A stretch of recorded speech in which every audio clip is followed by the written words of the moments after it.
everybody up to this point that we've done, I mean, the Steelers were technically a playoff team, but we do not acknowledge them as a playoff team on this platform. Correct. So the first real playoff team that we have on the docket today is the Los Angeles Chargers. They went 11-6 last season, and then they lost to the Texans in the wild card round 32-12, where Herbert threw 4 interceptions. Probably definitely his worst performance of the entire season.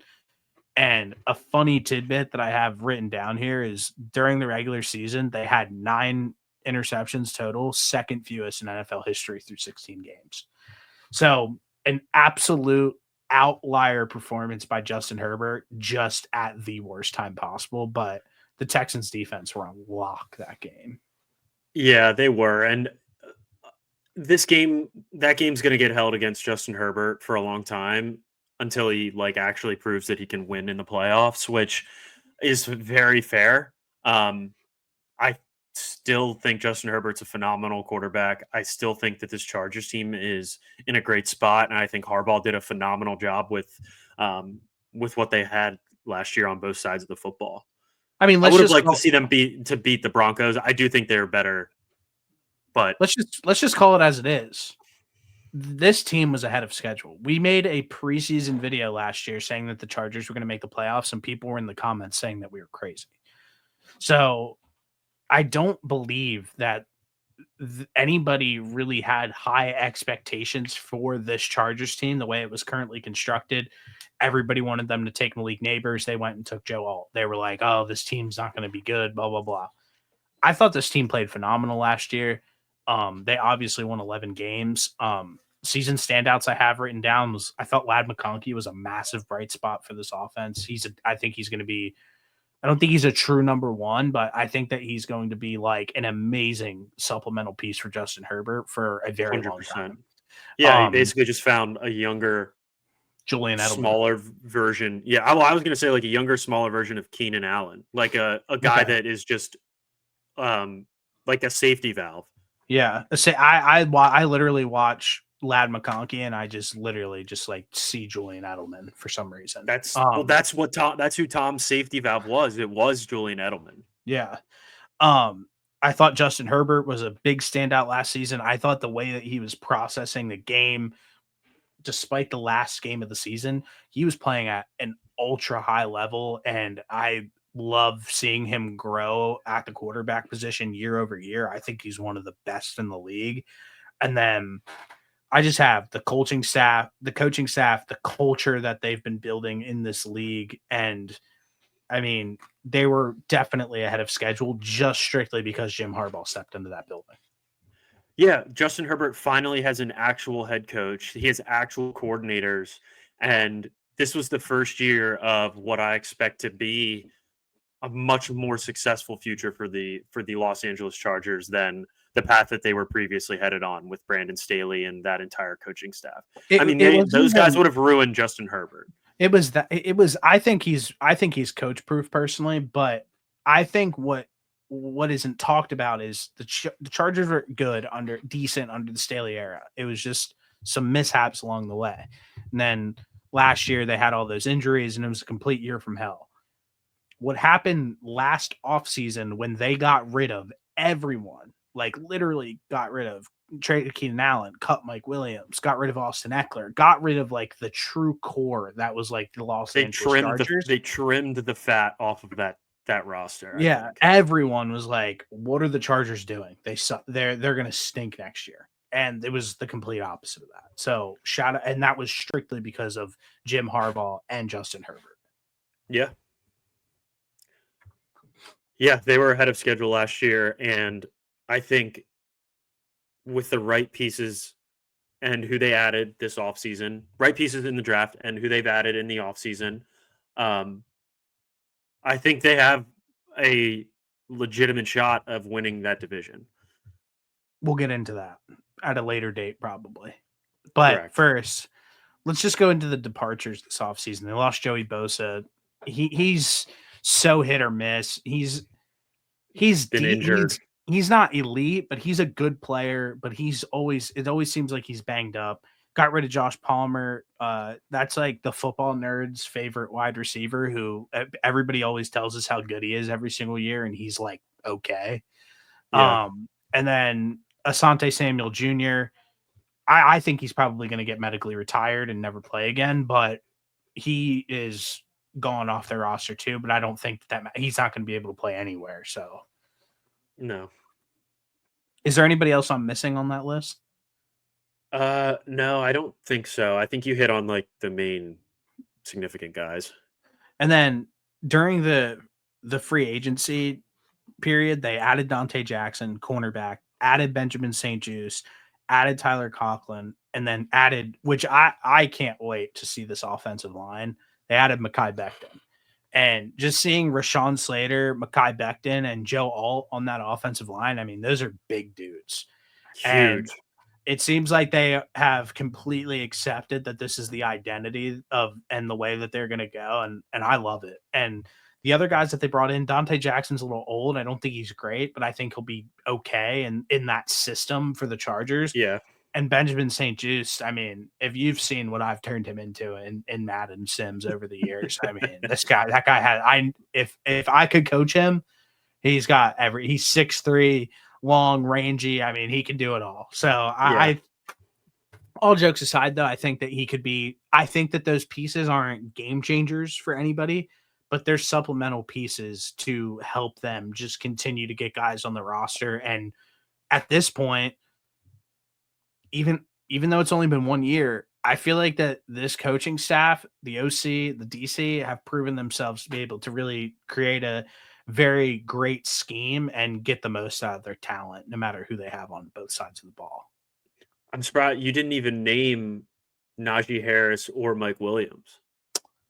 I did. I did forget that, didn't I? I didn't even write it down. Correct. Correct. Literally Didn't made even a write it video down. about about Najee And about Harris, Najee full Harris, yeah. circle back to the Chargers. I think it's because where my head's at when maybe I got a little too ahead of myself. I want them to. That's who I want them to take in the draft is a running back, but they did sign Najee Harris, which to a 1 year deal. I think that is a perfect fit for them, and it makes a ton of sense because he's just a big burly guy who's going to be able to get yards for them. Mike Williams on a very cheap deal. Love the move from them to kind of start building out this wide receiver room a little bit more, and they are going to sign Keenan Allen back. He was there when Najee Harris got signed on the day he got signed. I just think at this point it's just a matter of getting whatever contract he wants figured out. Yeah, I know that you said that a while back, and I'm surprised that it hasn't come out yet. Maybe do you think they are possibly waiting for like the draft to be over for that move, or What's the what do you think's rush? taking so long? I don't know. He's I not. feel like you He's would not just going to want to. go. He's not going to go anywhere else. I mean, I mean, if anything, if I'm Keenan Allen, I would just want to get it out of the way. yeah, I don't know what's holding it up, but that's where he's going to end up going. I mean, it makes the most All right. sense. And we had a little bit of an argument about this. Like, I think having Lad McConkey, Keenan Allen, and Mike Williams, like, and Quentin Johnson as your wide receiving core, like, that is a massive upgrade to what you had last year. Massive. And I like the way that it's built. I like the fact that Mike Williams is just a go deep and get it guy. And he already has that previous connection with Justin Herbert when they've played together. And Keenan Allen, same situation. He's going to be that do it all type of guy on the outside to be able to get it done. And then you have Lad McConkey in the slot. I just think that's like a perfectly built, like on paper, wide receiver room. And I don't think any of the guys are elite. And I don't think anybody needs to be elite to play wide receiver when you have somebody as good as Justin Herbert playing quarterback. So I think that every single move that they have made thus far on the offensive side and the defensive side of the football they've just gotten better. I agree with you that I think their wide receiver room has gotten better. I personally don't love it. I think Mike Williams. I haven't seen him play meaningful football in a long time. Keenan Allen is what 33 years old. Yeah. So he's definitely over the hump. but I do think it is good to bring back familiar faces that he probably has some juice left in the tank. He probably is a little bit hungrier after the type of season that he had on the Bears last year. So I respect that part of it. Um, I'm just not. and maybe this. I guess your expectation is just like too high of them. Is where I'm at with it. Because to not I'm not acknowledge that, expecting much out of those guys. I think like for you to like completely dismiss that those aren't good moves just makes me feel like you think that they're like still 1,000 yard, 10 touchdown types of No, receivers. not at But they're all. not. Okay. No, I think those two guys will probably end up being like. I think Keenan Allen will probably end up being like a 670 receiver, 670-yard receiver, and then Mike Williams will likely be wide receiver 4, like you mentioned, Yeah, in when we were texting about it. I mean, this team is going to have a low pass rate regardless. I just think that Yeah, having the options that they have now is way better. Like sure. Those guys are better ahead. than most 3 and 4s. Yeah, 100%. That is fair. I don't know where else I was going to go with that, but um, I do like. I do think that those two guys are better than most 3 and 4s across the NFL. And you made a good point that it's likely going to end up being a more run heavy offense than years past. But this is where I was going to go. This could very well just end up being a scenario where we saw Josh Allen not have like a legitimate, like superstar number one type of guy. I think Lad McConkey's better than anybody that the Bills had, but I agree with you that I don't think that he's like a bona fide number one superstar wide receiver. So No. I think it could be a very similar situation where, like, when they do throw it, Justin Herbert's just going like God mode. And we saw Josh Allen do that and win an MVP. And I think that that could be a similar type of situation here with Justin Herbert this upcoming season. Yeah, I'm completely with you on that for sure. But I will also add this. I'm so sad Do that you the have Eagles anything lost else that you Mekhi want to add? Becton. Yeah, yeah. Yeah, I'm I'm sad they excited to lost watch it. him. I think But I think that's a low key game changer for them on the offensive line for the Chargers. I think so too. And he gets to play he gets to play next to a very good right tackle in Joe Alt. And we saw how well he played for the Eagles last season next to Lane Johnson. Don't think Joe Alt's Lane Johnson, but still think Joe Alt's pretty freaking good. Yeah, And that's three solid guys on your offensive line. yeah. And we talked about offensive line where we I don't know what you think. What I think is like it doesn't matter who you have on the offensive line at a certain point. Like Mekhi Becton was a sloppy mess for the Jets. He got to the Eagles, he was automatically good. I just think it's like whatever culture you have in the offensive line room and whatever coach you have is more important than the actual players that you have playing offensive line for you. I think obviously there's going to be guys who are bona fide superstars who are amazing No matter what. no matter what. But I'm saying like at a point you can have the best left tackle in the world. That's great. But if you don't have like a cohesive offensive line, having the most dominant left tackle of all time, quite frankly, it might not even matter all that much. Yeah, because he's only blocking one guy at a time. So Yeah. like it doesn't necessarily matter at the end of the day. Obviously, it makes things probably a little bit easier if you only have two guys rushing you, getting clean looks if you're Justin Herbert rather than three. But either way, I still think that them getting Mekhi Becton, slotting him right in there next to Joe Alt is going to be just huge for that offensive line moving forward. I'm right with you. Now we are in the 2025 NFL draft. And for some reason, is this what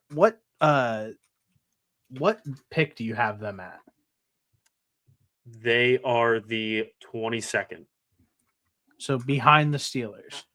That is correct. Okay, I was looking at someone's mock draft and they had the Packers and the Chargers swapped actually. So at the number 22 pick, the Chargers are on the clock. Who do you like? I think I'm going defensive line here. I want to go with an interior defensive lineman. They did bring back Khalil Mack on a 1-year deal. I don't know if we drafted this guy yet, but it's that kid from Ole Miss, the defensive lineman, Walter Nolan. Walter Nolan. Yeah, Yeah. that's who I'm taking. I also have a defensive lineman on this list, but it's a familiar face, and it's Kenneth Grant from Michigan. Okay. Yeah. I just think at a point like that team was so nasty. Isn't the defensive coordinator the same defensive coordinator who was at Michigan with him? I think at any point it could potentially be a good move to just continue to get guys who are absolute game changers for you and are going to be really good players in the NFL. I think that fit could make sense. What I really want the Chargers to do, and I think that it's been alluded to a few times, Colston Loveland, another Michigan guy, the tight end, where it seems like everybody is kind of hoping that he kind of lands there. I think that could be a good piece. The biggest thing that I want them to do is go and grab one of these running backs, whether that be if Amarian Hampton's still available, if Caleb Johnson will be available at this point, or Quinshon Judkins. I think that these guys, that is saying that Ashton Genty has been drafted up to this point. Of course. I think that Amarian Hampton, Caleb Johnson, or Quinshon Judkins, I think putting those guys into a situation like Los Angeles has, where they have a good offensive line, they have a good run scheme, they have a good quarterback. I think that those guys can automatically step in and be good. And I think that I don't think Najee's enough. I think having Najee as a supplemental piece could be impactful, but I think that these young running backs that are coming out in this draft this year, the ones I just named, Marion Hampton, I think he's really good. Caleb Johnson is my personal favorite running back in this class. I think he's really freaking good. And then people really love Quinshon Judkins. I just think I think throwing a young running back in this situation could just be like a recipe for success. I like Quinshon Judkins more than, Travion Henderson from Ohio State. Is that his first name? Yeah. And going into like draft season, a lot of people had Henderson above him, but I don't know. I would just watch Judkins all throughout the season and be like, this guy has like a little bit more juice to him than Henderson. And I thought that as I was watching college football all year, and then for everybody to go out here and say like Henderson is the better back, he'll be better in the NFL, all this and that. I'm just like, who's saying? I don't know. I haven't seen that. I saw that at the very beginning, like McShay and all these guys, like right when it started. I'm pretty sure that those types of guys were saying that Henderson would be drafted before Judkins. I will say I'm completely. I haven't watched any McShay stuff at all, which could be my I haven't gotten. I don't know why. It just hasn't been my rotation. I've been listening to him a good bit, but those types of guys had Henderson before Judkins, and I just disagreed with it the entire time. Just from Judkins always seemed like he had a little more juice. I also disagree with you completely. Disagree with me? No, with him. No, with him. I agree with you. I agree with you. I will say though, like my favorite running back, if he can get taken in a good situation, will be Caleb Johnson. I just think he's going to be really good. And I know that he probably won't get taken at this spot, but one could hope. Do you have anything else that you want to add in about the Los Angeles Chargers? No, I'm good. White cloud.